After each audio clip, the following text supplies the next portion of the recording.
Hello, everybody. Welcome to our Lunch and Learn with Safety Forward. The topic today is going to be working at height. Please, just before we start, just be aware that this meeting is being recorded and it is available after for anybody that was unable to attend, or if anybody else within your organisation will find the information useful. If you do have any questions, please ask them in the chat for us. If there's any that we can't answer now, we need to look a little bit further into for you, we will do so, and we'll come back via email after the call. Okay, so welcome to our work at height presentation. So just a quick overview to start with. What is work at height? Work at height means work in any place where if there was no precautions in place, a person could fall a distance liable to cause personal injury. So just to make you aware, working at height is it can be any level above ground level. It can also be any level at ground level, and it can also be any level below ground level as well. So the things that we have to factor into it is dependent on your industry and your environment. If you're working, for example, in construction, and you are working next to a open excavation, you are technically at ground level, and the working at height fall would be below ground level. So we always have to factor in what work at height is. Work at height is anything where you could fall and cause yourself injury. Whether that's 5 centimetres above, 10 centimetres above the floor, whatever it is, anything like that is considered working at height. So always be aware that, wherever you're at, your environment that you're working at height is massively important, massively. So there are regulations, 4 regulations in total covering work at height. 2 typically cover the work at height and their activities, whereas 2 typically tend to cover the equipment in use for work at height. So the first one, which is basically, your bread and butter of health and safety, which would be, sorry, one moment, I've gone too far. There we go, which would be the Health and Safety at Work Act. So the Health and Safety at Work Act generally just covers, you require a written health and safety policy if you employ 5 or more people. You must provide people with safe equipment and machinery. So in the terms of working at height, we're talking about ladders, cherry pickers, high abs, any of the sort, anything that you would use for working at height must be provided, and it must be the correct equipment for the task, and it must be maintained in a suitable way. So you must have a safe system of work or a safe operating procedure, a method statement, anything as such. You need to have a step-by-step process of how you're going to complete the working at height activities. Any employees required to work in or around the work at height area must be provided with suitable information, instruction, supervision and training. And they also must be provided with a safe working environment. So once again, that touches on, carrying out work at height only in a suitable area. So the Health and Safety at Work Act also outlines some requirements from the employees as well, which is for them to act in a way that does not put themselves or any other person in the working environment at risk, to cooperate with their employer on any health and safety matters, to comply with the company's policies, safe working procedures, safe systems of work, method statements, and the proper training, to report any dangerous situations to management and all near misses and accidents, and to improve situational awareness. A good method for this is using the SLAM method. It's stop, look, assess, and manage. And it helps, it helps employers and employees to identify potential risks and react quick enough to rectify them. So when we say, when I talk, just to touch a little bit more on the cooperate with the employer on the health and safety matters. Quite often when I go to places to conduct an audit or to conduct any other kind of legal documentation, I come across people and they'll always say, we don't do this safely in this company. This isn't safe. This isn't safe. And I've actually spoken with the employees and I've said, so have you reported this to a manager? And 9 times out of 10, the answer is no. And so, in that situation, I don't understand how we are expecting these situations to rectify themselves. I think so. We need to really, really reiterate that to employees, that cooperation with the employer is so beneficial to us in regards to making it a safe working environment. So that is just a quick overview on the Health and Safety at Work Act. Obviously, if you would like some more information on it, you can just access the Act online at the HSE website, or there's various places all online that you can get it from. So the other regulation that covers the working at height activities is Working at Height Regulations 2005. Now, the aim, the scope of this regulation is to prevent death and injury caused by a fall from height. So work at height actually has the highest fatality rate for an activity by going off current HSE statistics.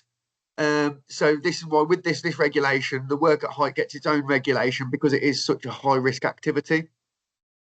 So the work at height, this applies to the employer and employee, whether you're a direct employee or a contractor working on behalf of another company. So, yeah, so as I said, it's to prevent death basically and injury caused by a fall from height, or at least reduce it anyway, because as you look in the HSE statistics, it's still the highest cause of fatality. So also be aware that, you know, working at height, the other causes of falls from height cannot just be falling from the equipment that you're using. You know, it can also be falling through, for example, if you have vision panels or skylights in the ceiling, if they're not maintained properly, they may blend in with the actual roof itself and you could fall through them. You know, it's all these different things. There are so many different ways we could fall from height, and that's why it is so many different injuries you can sustain, and that's why it is such a high cause of fatalities. So just to outline, just to throw it as well, just to let you know that in regards to working at height, there is no minimum height requiring for work at height. Work at height is completely situational. It depends on what work is being undertaken and where it's being undertaken. So following on from this, we look more now into basically the maintenance and inspections of equipment. So PUWER, Provision and Use of Work Equipment Regulations 1998. It's a UK law that regulates equipment in the workplace. PUWER will basically, you know, it ensures everything has to have at least an annual inspection. It will be more frequently for different pieces of equipment. Typically, if we're looking at work at height, you're going to be looking at, so ladders are typically inspected on a 3 to 6 monthly basis, depending on the frequency of use. You also have, so for example, we have other working at height equipment that lifts people. So, for example, if you have a forklift truck with a man cage, the forklift truck and the man cage must be inspected on at 6 monthly intervals. So we need to make sure that any working at height equipment is actually properly inspected as it should be. So PUWER's goal is to ensure that all work equipment is safe to use regardless of its age, condition or origin. The regulations cover a range of topics, including the suitability of the equipment for the task being undertaken, the maintenance schedule and inspection schedule of all equipment, the training that's required to operate or use this equipment, and what health and safety measures are in place to make sure that it is correct and used correctly. So moving on now, this is the other regulation that covers that covers your equipment, which would be lifting or lifting equipment regulations. This would be typically aimed more at your HIABs, your forklift trucks, and as such. They come under LOLA. So LOLA requires, if it's for example, a forklift truck that's lifting goods but not people, it requires a 12-monthly what's known as a thorough examination, as well as its service. The way I differentiate between your service and your thorough examination is, think of it like it's a car, this machinery. Think of it as it needs its service and it needs its MOT. The service being the service, the MOT being the thorough examination. And once again, like I said, if the equipment is used for lifting people, then it must be inspected on a 6 monthly basis at a minimum for its thorough examination and its servicing. So in line with LOLA, lifting operations must be planned by a competent person and carried out safely. All equipment in use must be fit for purpose, marked with the weight load appropriately and suitable for the task. Equipment must be subject to periodic thorough examinations reflective of the activities undertaken, and a record must be kept of all examinations and defects that are reported. So this will just be a quick touch now. Before anything, always consider the hierarchy of control with any activity. It's not just for working at height. This is for any activity in line with health and safety. You want the hierarchy of control is elimination. So eliminate it altogether by avoiding the work at height. Anything like this can all be elimination. Substitution is the next one. So can we substitute for a slightly less hazardous activity to get the same objective, or are there ways that we can do it differently that will substitute the high risk activities for lower risk activities? We also must consider what engineering controls are in place. So consider what equipment's going to be most used for the task. Make sure that it's subject to its inspections and any kind of maintenance that's required. Then you want to look at administrative controls, which would be keeping a documentation of all records of inspections on the equipment, making sure that employees are given the correct safe systems of work and documentation that can explain to them and make sure that they have signed off to know that they acknowledge and understand any documentation they've been provided with. And then the last line of defence will always be PPE. This is our last one. The last thing we want to be using for PPE is to control work at height is PPE. It's our last defence, last line of defence in the hierarchy of control. So when doing working at height, we must always consider a working at height risk assessment. Typically, a work at height risk assessment, it doesn't always, whilst typically you would want it to be documented, you can do a risk assessment without the document. I would always recommend documenting it, but it doesn't, regardless, a risk assessment is not exclusive to the document. A risk assessment is something we do every day. It's something we do constantly all the time. For example, when you wake up in the morning, the first thing, if you go downstairs and you make a cup of tea, you don't pour the boiling hot water and the tea bag into your hands, do you? You pour it straight into a cup so you don't burn your hands. This is a risk assessment. You've assessed the risk of the hot water and you're using a cup instead. So these are all risk assessments. So the 5 main steps to a risk assessment, this is not just working, it's not just exclusive to working at height. This is risk assessments, is to identify the hazards. So determine the potential dangers of the specific task or the work environment. Decide who may be harmed and how. So we have to try to gather an understanding of the potential consequences of the identified hazards for the workers, and not just the workers, for any other person operating in that vicinity. Especially with working at height, you're dealing with a lot of people where a lot of equipment that can be dropped and lost if the correct procedures are not in place. So it can cause harm to any person working in that environment. So then we must evaluate the risks, assess the likelihood and severity of each hazard, and determine what appropriate control measures we can put in place. We don't want to go too far the other way and go absolutely overkill with the control measures, but we also don't want to have too little. So, we need to make an assessment of the likelihood of each hazard and determine which controls are going to be appropriate for that. So record and implement your findings, which is documenting the risk assessment process, documenting the control measures and ensure they've been effectively implemented and in the workplace. It's also much easier to get somebody to sign off on a documented risk assessment. So this is why we always say we recommend it. Remember, any risk assessment is only as useful as far as it's passed. So if the risk assessment isn't communicated to the workforce, it's worthless.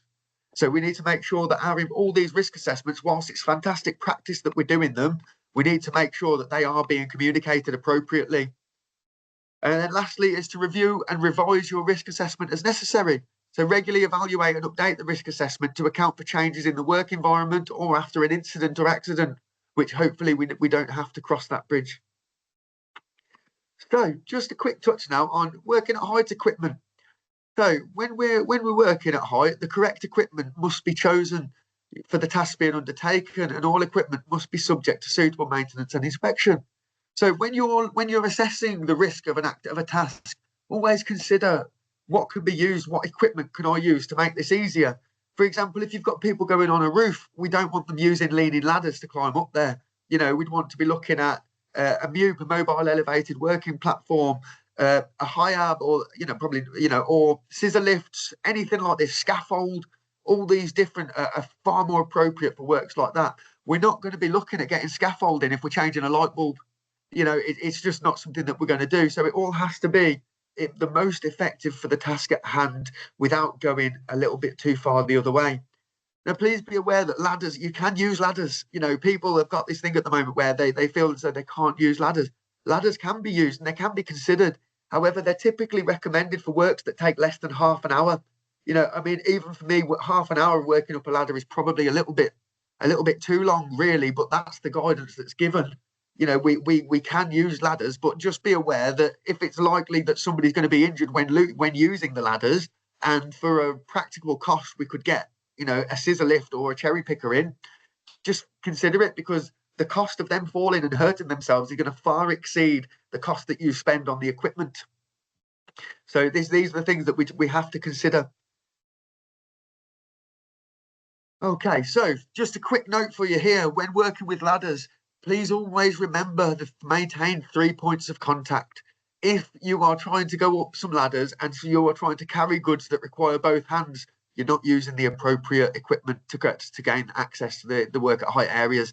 It's just not right. You know, you always should have 1 hand, 2 feet on the ladders, always, as a general rule. So thank you very much for your time and engagement today on this one.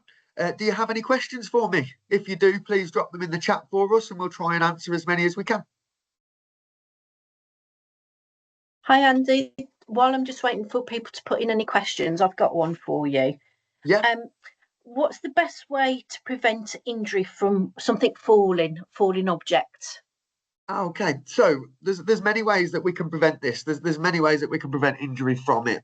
So one of the main, well, obviously the first way is only taking what equipment you need up there with you is a great baseline to start with. But then we can also get belts. You know, we can get belts which can fix your hand tools to you and can fix other pieces of equipment to you. So if you do drop them, they're on a restraint system. So they're probably the most effective ways of managing it. However, just be aware that, you know, if you're leaving, we need to be aware of where we're leaving equipment on a platform. We should have a suitable environment if we have to leave the equipment on it. You know, so we just, like I said, mainly just making sure you take the right equipment with you, and if you can, fix the equipment to yourself. Brilliant, thank you. One more question. How often should you like an inspection for ladders? How often should that be undertaken? So that typically comes down to the frequency of use. So your general guidance goes for, typically you want to be looking at 3 to 6 monthly. Obviously, if you're using them more frequently, go more towards the 3 monthly basis. I mean, if you're using them constantly, it may even be best practice to do a monthly inspection on them. Yeah. But yeah, so typically 3 to 6 monthly, but always ensure as well, when you do the inspection, you mark the actual ladder, put a label on it or a tag just to say when the last date was, just purely because if we're not you know, we need to record it for starters, but it makes it a lot easier when you have auditors or people coming round, and also as a visual reminder to remind you if it's coming up, you'll see it on the actual equipment and it gives you a date and it should tell you when the next equipment inspection is due. Okay, and what sort of things would you look for on a ladder inspection? So you want to look for any damage to any rungs. You want to make sure that if it's an A-frame ladder, you want to make sure that it's fully extended out. Anything to do with condition and damage really is what you want to be looking for. Okay. You know, it's quite like if you were using it at home, really. You know, if you were to look at the ladders and you see damage to them, you think, okay, yeah, that's not suitable, then we shouldn't be using them. However, I do highlight that if you do find them to be damaged, please report it, because a lot of people, they'll find them, put them to one side and not report it, and we can't expect the equipment to be changed or fixed if we don't do this.